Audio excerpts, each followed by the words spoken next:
This is Fact Wars episode 10. It's me, Team Dave. And me, Team John. Not against Team John. We're not on the same team. I don't like the fella. That's why we're going against Fact Wars. He plays for a different team.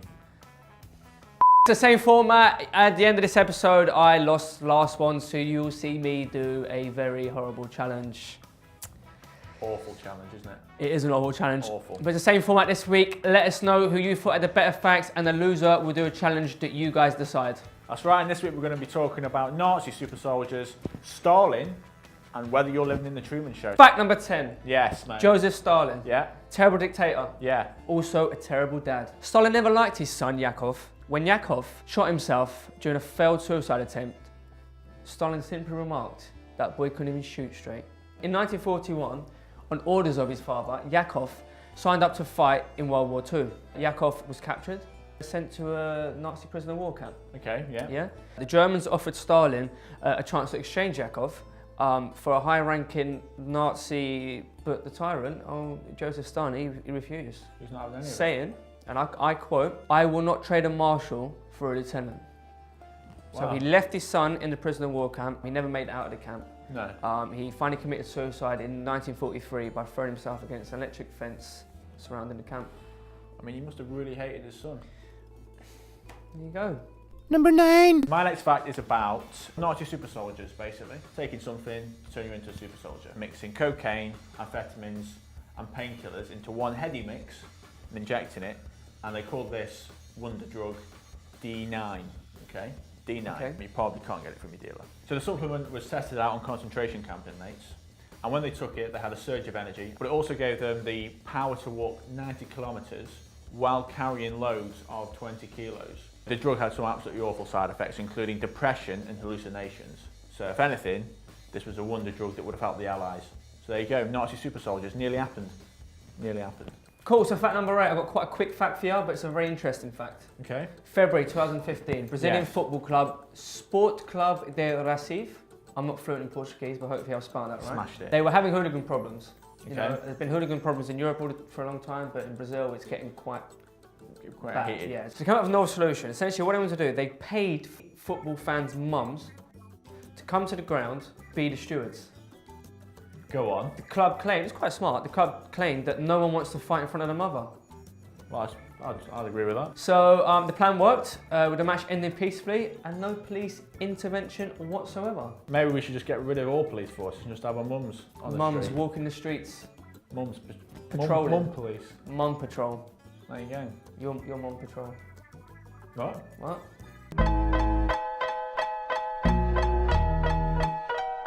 7. So my next fact is about NASA. Yeah. Okay. And they're thinking about building a floating cloud city above Venus. A floater. A floater, you might call it, yeah. I'm not sure they're going to call it that. Project Floater. And obviously they're hoping to put astronauts inside the city so they can study the planet. Okay. Basically today, any probes that are sent to Venus, they only last about 2 hours because the climate is so hostile. It's basically really acidic atmosphere. It's got a pressure 92 times greater So hold than on. Earth. So they're going to probe the floater. They're going to probe a floater. Yeah, Banter. lots of it. It'll basically consist of a 130 metre solar powered Zeppelin. You know, plenty of sunshine. Yeah. Because it's so close to the sun. The sun, yeah. And when it's up in the atmosphere, they're basically going to be out of the danger that comes from getting too close to the planet surface. Okay. And if the project goes ahead successfully, everything works out to plan, they're thinking that maybe they can turn it into a larger Venus settlement in the future. So you're Speechless. saying that if it goes well, there will be essentially people have to not vacation there, but it will It'll be be a a- place it'll take- humans will be able to Go go. and take a visit to Venus. Would you want to take a visit to Venus? It wouldn't. Let us know. Well, I wouldn't. Why not?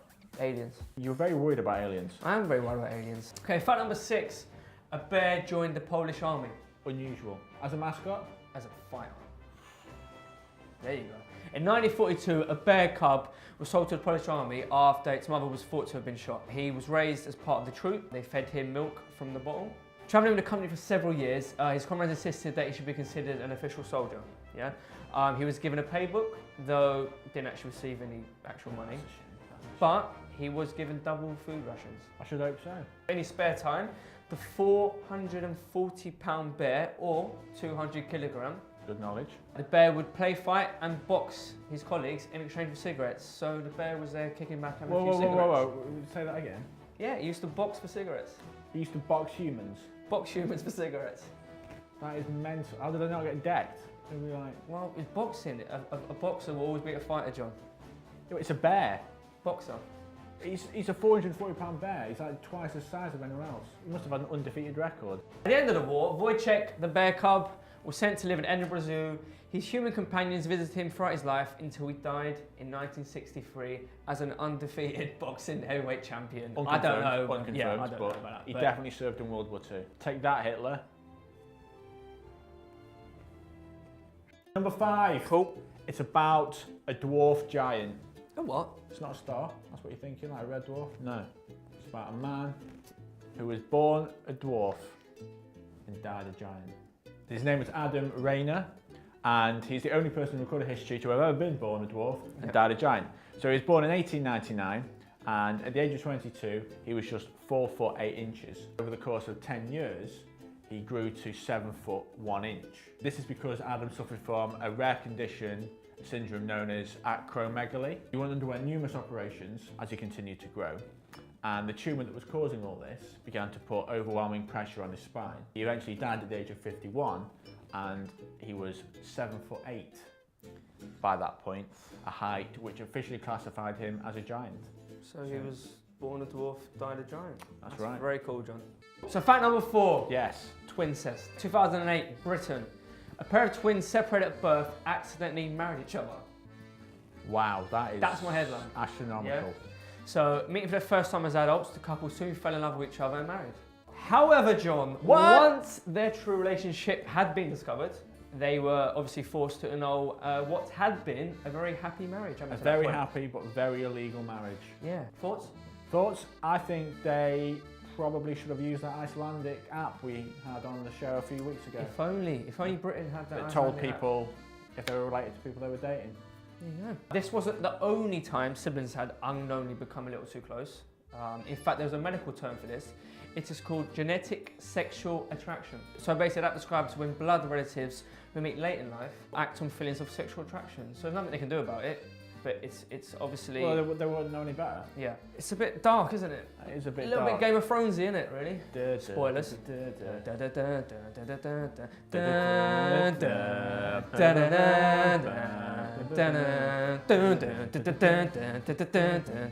3. Who was the richest person to have ever lived? Bill Gates. No, it isn't Bill Gates. Scrooge McDuck. He's a duck. The richest person to ever live. It's not Bill Gates. No. It's not John D. Rockefeller. Is it Putin? It's not Putin. The richest person ever to have lived is Mansa Musa I. And you've probably never heard of him. No. He was the ruler of Mali. Apparently, he acquired a fortune of $400 billion. $400 billion while he reigned over Mali from 1312 to 1337. Okay, so that's quite a short time to acquire that kind of money, I think. How? He did it because his empire produced more than half of the world's gold and salt. He had so much wealth that when he went on a pilgrimage to Mecca in 1324, he spent so much money that he single-handedly devalued the entire economies across the Middle East. And if he were alive today, he'd be able to buy Microsoft outright, just like that. He'd be able to cure world hunger for 13 years. And he'd be worth more than 150 countries' entire economies. So yeah, that's Mansa Musa, the richest person who ever lived. My last fact, John. Fact number 2. It will quite literally blow your mind. So essentially, it's the man who volunteered to go to Auschwitz. Wow. Okay. You know? Tell me more. Witold Pilecki. In the early stages of World War II, the Nazis claimed that Auschwitz was merely just a prisoner of war camp. However, Pilecki was suspicious of Nazi activity behind the fences. He essentially demanded his seniors allow him to be captured during the Nazi roundup of Warsaw. When he arrived, he was seriously beaten and he was forced to undertake vigorous hard labour. However, in spite of the horrors he faced, he managed to feed reports back to the Allies, creating a radio transmitter from parts he found in the camp.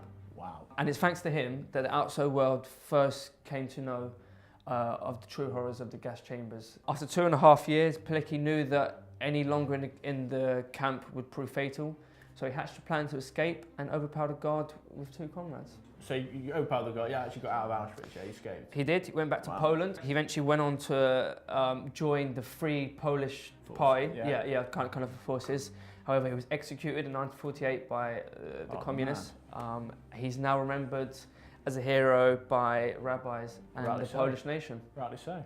So that right there is a hero. A hero, definitely. 1. So my last fact, we mentioned it at the start of the show, are you living in the Truman Show? So, Are you, John? well, I don't think I am. No. But there is a medical condition called the Truman Show delusion, where people believe that they are being recorded all the time and that their lives are just staged plays or staged television shows, like in the film The Truman Show. All the events in that world are completely scripted, and if you think about it, it kind of becomes a self-reinforcing delusion, because if you go and actually tell someone that you're in the Truman Show, they're an actor in your film, right? And they're going to tell you that you're not in the truth. Exactly, so it just constantly keeps feeding itself. In one case, a man thought 9/11 had been staged for his movie. Yeah. And so he travelled to New York, walked into a federal building and demanded to see the director of his life. And he actually went to Ground Zero to try to actually see for himself whether they were real. He thought that if they hadn't happened, then his life was fake. Okay. So when he realised it was all true, it must have clicked in his head that actually he wasn't living in a fake TV show. And in total, there's been about 40 cases reported worldwide, and apparently the number of cases is actually on the rise, probably from like more reality TV and that sort of thing, kind of feeding into this kind of paranoia. Basically, what's happened is we've looked through the comments and it appears John has won this episode, or last episode's Fact Wars. So Thanks, guys. Team John. I have to do the challenge. So we thought we'd, well, hold on. What is going to be the challenge? I'll run through some of the options. Some great ones in there. The loser has to watch Dora for 3 hours. Fine, let's do that one. No, hold on, mate. The top rated one was that the loser should shove a 7-inch dildo up his while singing the national anthem. Fancy it? Nah. God save the Queen? Nah. Lie back and think of England, mate. And it does appear that the cinnamon challenge was the most nominated of the Well, challenges. apart from that dildo one, but we'll move on from that. Eh? We'll move on from that. So cinnamon challenge, onlinestockwatch.com. Okay, this is a brand new bottle. Thank you.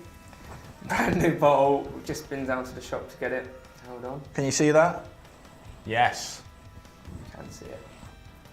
So apparently the rules of the cinnamon challenge is that I have to place a spoonful into my mouth and keep it in and try and eat it within 60 seconds, I believe, without taking a glass of water. Oh, it Right. stinks. Wait, if you don't get any Have on a sniff. putting that up. Don't like cinnamon. Love the smell of fried garlic though. Get a lot on there, mate. Is that like enough? Is that look enough? A bit more, mate. Come on, mate, don't skimp on it. You're only going to do this once. You've got to live life to the max, haven't you? Right, that's definitely That's enough, yeah. What goes around comes around, I suppose. Right then, shall I start the clock, mate? Wait. On 3. No, wait. Go in that direction. What do you You're mean? going to cough. Okay. I'm Oh, going to cough on you. Cough on me, mate. I'll never fuck you out. Guys, can I just say, next time, make sure you vote Team Dave. I will get him. Don't vote on this. Vote who had the best facts. It's about the facts. No, vote for who you like best. No, that's vote for the best facts. Best facts wins. Okay. It's a fact war, not a personality contest. All right, are you ready? Yeah, 3, 2, 1.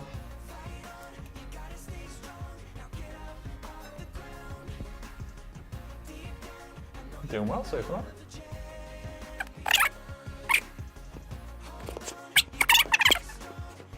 My phone's on fire.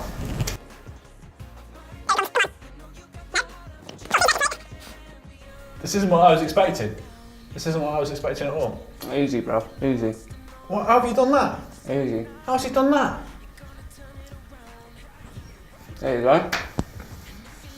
Well, that was a load of